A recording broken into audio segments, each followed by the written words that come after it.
Hello everyone, स्वागत है आप सभी का टारगेट विल के इस यूट्यूब चैनल पर। और आज हम पढ़ने वाले हैं बहुत ही अहम और important topic Aditya L1 mission, जो अभी इसरो ने इसको 2 सितंबर 11:50 पर जो लॉन्च किया है। ये अपने आप में एक बड़ा अचीवमेंट रहेगा। और जिस तरह से अभी देखा जाए, चंद्रयान 3 को लॉन्च हुए अभी लगभग 2 हफ्ते के आसपास हुए हैं, और उसके जस्ट इतने दिन बाद ही फिर से ये लॉन्च कर दिया है मिशन। और ये अपने आप में बहुत बड़ा अचीवमेंट है।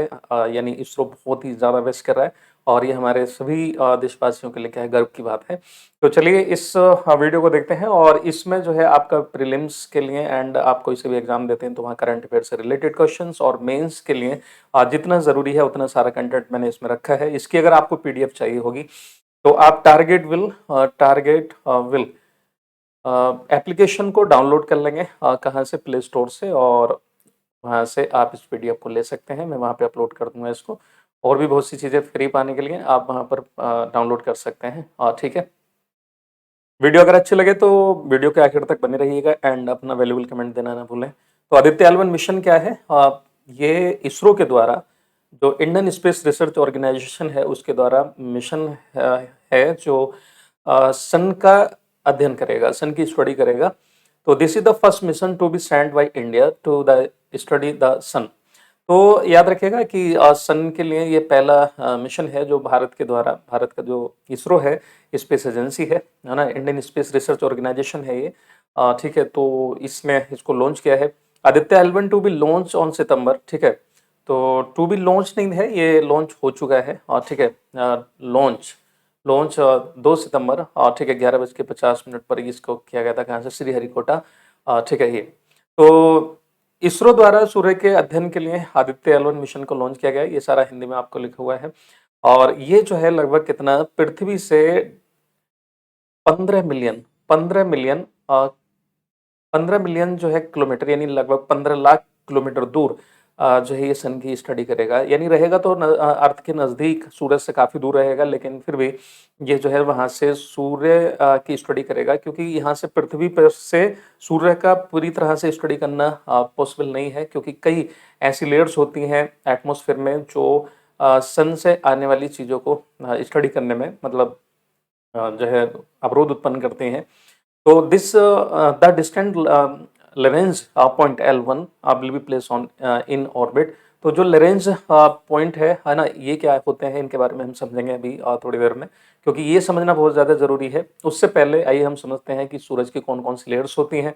जिस तरह से अर्थ की कोर्स, जैसे कोर, मेंटल, क्रस्ट लेयर्स होती हैं, उसी तरह से सूरज की भी अपनी लेयर्स होती हैं। तो जो सबसे अंदर वाला जो लेयर होती है सूर्य की, उसको हम बोलते हैं कोर। देखिए इसमें भी क्या है, कोर होती है। और कोर का टेम्परेचर अगर हम मान करके चलें तो लगभग कितना,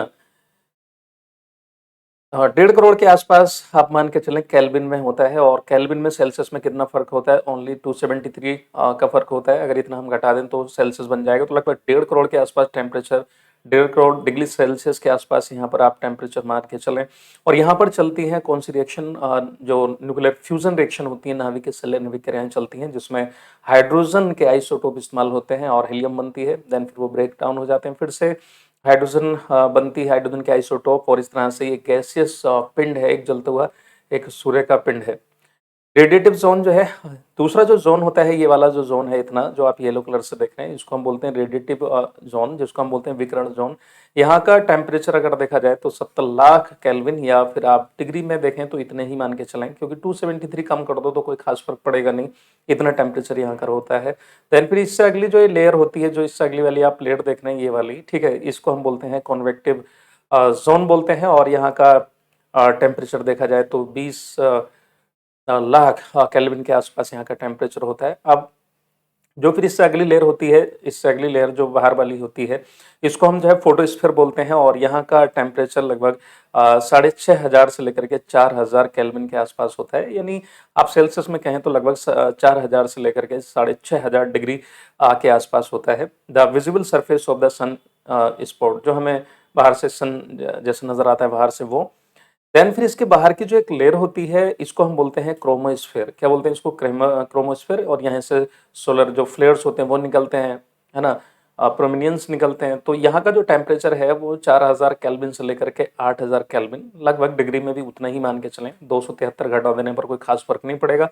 तो यहाँ का टेम्परेचर इतना होता है। लेकिन जो सबसे बाहर की लेयर होती है, अगर देखा जाए तो वह लेयर नहीं, वो एक ऐसी शोला सा दहगरा होता है, तो उसको हम कोरोना बोलते हैं। इस कोरोना का उस कोरोना से, यानी वायरस कोरोना से कोई लेना देना नहीं है, ये अलग कोरोना है। तो यहाँ का जो टेम्परेचर है मान करके चलें फिर से कितना, ये 5 लाख केल्विन से लेकर के 10 लाख केल्विन तक यहाँ पर हो सकता है। तो यहाँ का टेम्परेचर फिर से इतना ज़्यादा बढ़ जाता है। ठीक है, तो ये है सूरज के बारे में। और सूरज जो है वो गैसियस पिंड है, और जितने भी प्लैनेट्स होते हैं उन सबको एनर्जी देने का काम इसी का है। यहाँ तक कि जो हम सन की रेडिएशन को यहाँ पर महसूस करते हैं अर्थ पर, वो भी सन की ही आती है, उससे हीट बनी रहती है यहाँ पर। तो चलिए समझते हैं कि जो लैग्रेंज पॉइंट होते हैं वो क्या है ये लैग्रेंज पॉइंट, और 5 लैग्रेंज पॉइंट हैं, उन सबको हम समझेंगे यहाँ पर। तो लैग्रेंज पॉइंट का नाम एक जो इटालियन और फ्रांसीसी गणितज्ञ थे जिनका नाम था जोसेफ लुइस लैग्रेंज, है ना। इटालियन फ्रेंच मैथमेटिशियन थे, उनका नाम क्या था, जोसेफी लुइस लैग्रेंज। इन्होंने जो है वो इनके नाम पर जो है इन पॉइंट्स के नाम रखे गए, इनके सम्मान में इनका नाम रखा गया। लैग्रेंज बिंदु अंतरिक्ष में वह स्थान है जहां भेजी गई वस्तुएं वहीं रुक जाती हैं। यानी स्पेस में एक ऐसी जगह होती है जहां पर जो ऑब्जेक्ट आपने भेजा है, जो यंत्र आपने भेजा है, वो वहीं पर रुक जाएगा, रेस्ट में आ जाएगा। ठीक है, उसके अलावा लैग्रेंज पॉइंट अंतरिक्ष में स्थित वह स्थान है जहां सूर्य और पृथ्वी के बीच लगने वाला आकर्षक बल शून्य हो जाता है। यानी जो अट्रैक्टिव फोर्स होता है सूर्य और पृथ्वी के बीच में जो लगता है, वहां पर जाकर के वो जीरो हो जाता है। इसलिए जो चीज आप वहां पर भेजेंगे वो ना इधर जाएगी ना उधर, बीच में एक जगह रुकी रहेगी। इसके बहुत से फायदे होते हैं स्टडी में, क्योंकि उसमें फ्यूल खर्च नहीं होता और वो वहीं पर जैसे रुका रहेगा। तो सूर्य के चारों तरफ ऐसे 5 बिंदु हैं। अभी अगर देखा जाए तो सूर्य की तरफ चारों ओर जो है कितने बिंदु हैं, लैग्रेंज पॉइंट 1 है, लैग्रेंज पॉइंट आपका 2 है, और लैग्रेंज 3 है, लैग्रेंज 4 है और लैग्रेंज 5 है। तो एक तो ये याद रखिएगा कि कितने लैग्रेंज पॉइंट हैं। और फ्रांसीसी जो इटालियन फ्रांसीसी गणितज्ञ थे, ठीक है, उन्हीं के नाम पर, जोसेफी लुइस लैग्रेंज के नाम पर इसका नाम पड़ा। इनका उपयोग अंतरिक्ष यान द्वारा स्थिति में बने रहने के लिए आवश्यक ईंधन की खपत को कम करने के लिए किया जाता है। तो देखो इन पॉइंटों का इस्तेमाल हम स्टडी के लिए इसलिए करते हैं क्योंकि जो अंतरिक्ष यान होता है उसमें फ्यूल की खपत नहीं होती और जो है स्टडी आराम से लंबे समय तक की जा सकती है।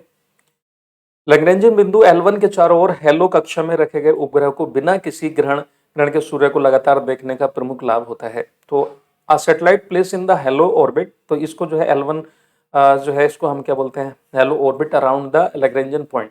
यानी जो लैग्रेंज पॉइंट है उसके और पास, जैसे ये पॉइंट है तो उसके और पास जो है इस तरह से करके एक ऑर्बिट बनेगा, जहां पर ये जो हमारा मिशन लॉन्च किया गया है वहां पर जाकर के ये उसी में घूमता रहेगा, सन विदाउट एनी ओकुलेशन इक्लिप्सिस। ठीक है, तो बिना ग्रहण के ये उस तरह से ये यहाँ पर घूमता रहेगा एक ही जगह। तो ऐसे मान करके चले कि जैसे ये अर्थ है और ये सन है, तो वो रहेगा यहाँ सन लगभग 15 लाख किलोमीटर दूर रहेगा, किससे, 1.5 मिलियन किलोमीटर दूर रहेगा अर्थ से। और यहाँ पर ये लैग्रेंज पॉइंट है L1 है, तो यहाँ पर वो इस तरह से करके सैटेलाइट यहीं पे घूमता रहेगा।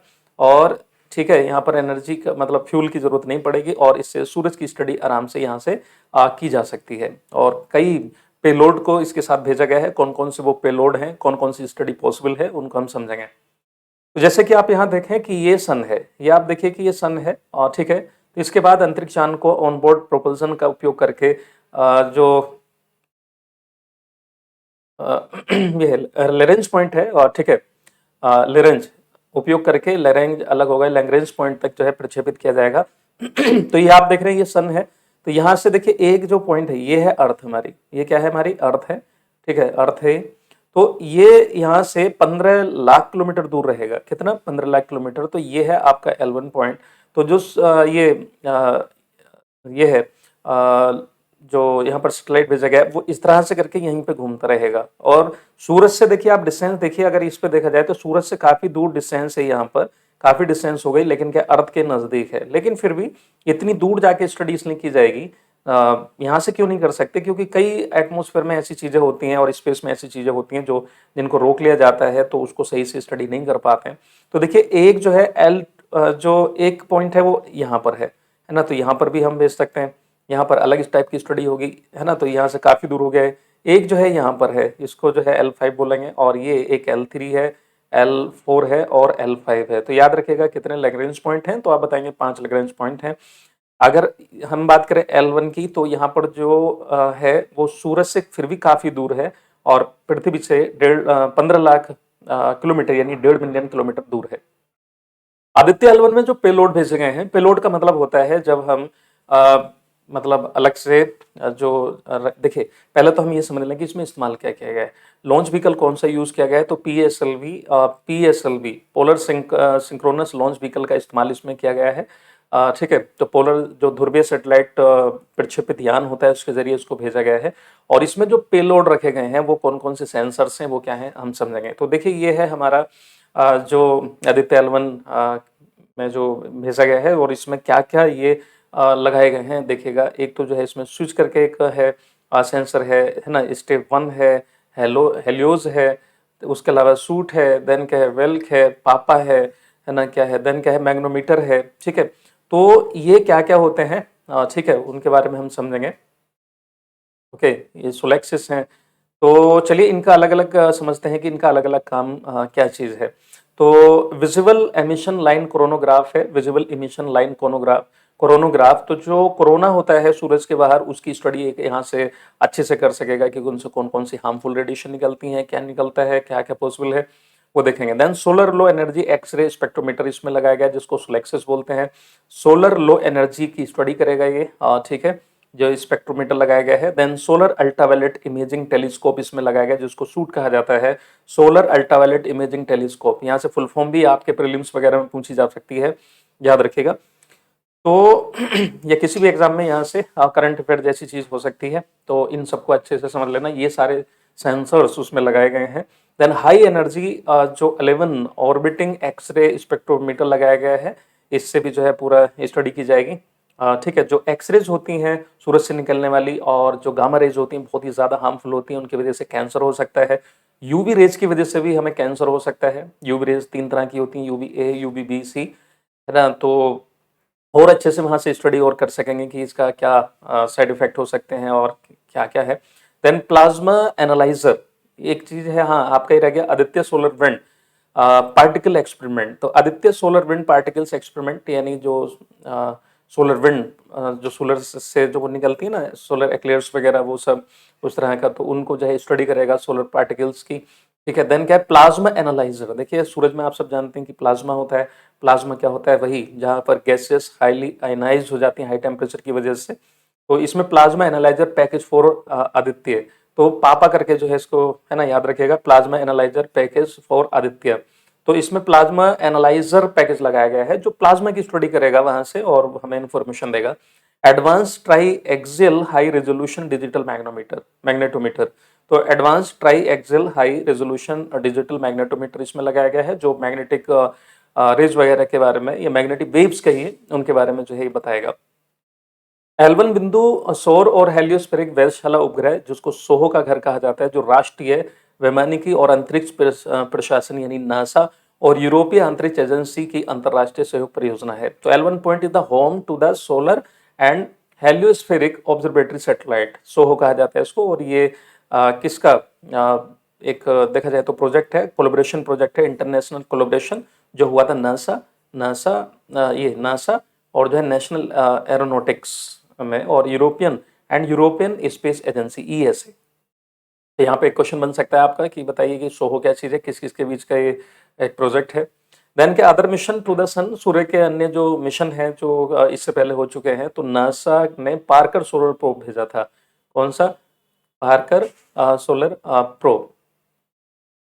इसका जो एम है वो क्या है कि trace how energy and heat move through the sun corona and the study the source of the solar wind edge acceleration. तो जो सोलर विंड एसलरेशन होती है उसका स्टडी करना। देन जो कोरोना की रेडिएशन है ना, कोरोना जो सूरज के बाहर की वाली सबसे लेयर होती है, लेयर का मतलब सबसे बाहर का कह लीजिए, जो एक लेयरी काइंड ऑफ थिंग है, तो उसकी स्टडी करने के लिए इन्होंने ये सोलर प्रोब भेजा, जैसे कि आप इसमें देख रहे हैं, इमेज में देख रहे हैं, राइट। देन यह नासा के लिविंग विद स्टार कार्यक्रम का हिस्सा है। तो यहाँ से आपका एक क्वेश्चन बन सकता है कि ये जो सोलर प्रोब भेजा था वो किसका हिस्सा है, नासा के लिविंग विद स्टार प्रोग्राम था। जो सूर्य पृथ्वी प्रणाली के विभिन्न पहलुओं का पता लगाता है। Then the earlier Helios 2 solar probe joint venture, एक और क्या था कि हेलियोस 2 सोलर प्रोब जो जॉइंट वेंचर था किसका, between NASA and space agency, ठीक है, इस वाइल वेस्ट जर्मनी के साथ था, went with in 43 million kilometre of the sun surface in 1976। तो 43 मिलियन किलोमीटर के मतलब जो है उतनी दूरी तक भेजा गया था, बस सूरज उतनी दूर था यहाँ से, ठीक है। तो नहीं, ये था कि band with in millions of the, हाँ, सन के सरफेस से 43 मिलियन किलोमीटर दूर रह करके इसने स्टडी की उसकी, और इसमें देखा गया कि सोलर जो कोरोना है, रेडिएशन है, कौन कौन सी निकलती हैं वो सब। तो स्टडी की इस तरह की पहले भी हो चुकी हैं, लेकिन भारत का जो ये मिशन है बहुत ही सक्सेसफुल रहेगा। उम्मीद तो ये है कि, है ना, बहुत ही अच्छा कर रहा है इसरो, और इतने अच्छे अच्छे साइंटिस्ट हैं, है ना, तो इससे हमारे देश की शान है। ठीक है, तो ये सब अच्छा ही होगा। तो इसके बारे में आप प्रॉपर तरीके से याद रखिएगा। अगर ये वीडियो आपको अच्छी लगी हो तो लाइक, कमेंट, शेयर, सब्सक्राइब करिएगा। इस पीडीएफ को अगर आप लेना चाहते हैं, क्योंकि उसमें इतना लिखा हुआ है कि आपको अलग से पढ़ने की ज़रूरत नहीं है, सारा कुछ इसमें है। तो इसको आप जो है टारगेट विल एप्लीकेशन को डाउनलोड कर लेंगे कहाँ से, प्ले स्टोर से, और वहाँ पर ये आपको पीडीएफ मिल जाएगी। चलिए, तो अभी के लिए इतना। अपना वैल्यूबल कमेंट्स करना मत भूलिएगा। जय हिंद, जय Bharat, bye bye, take care.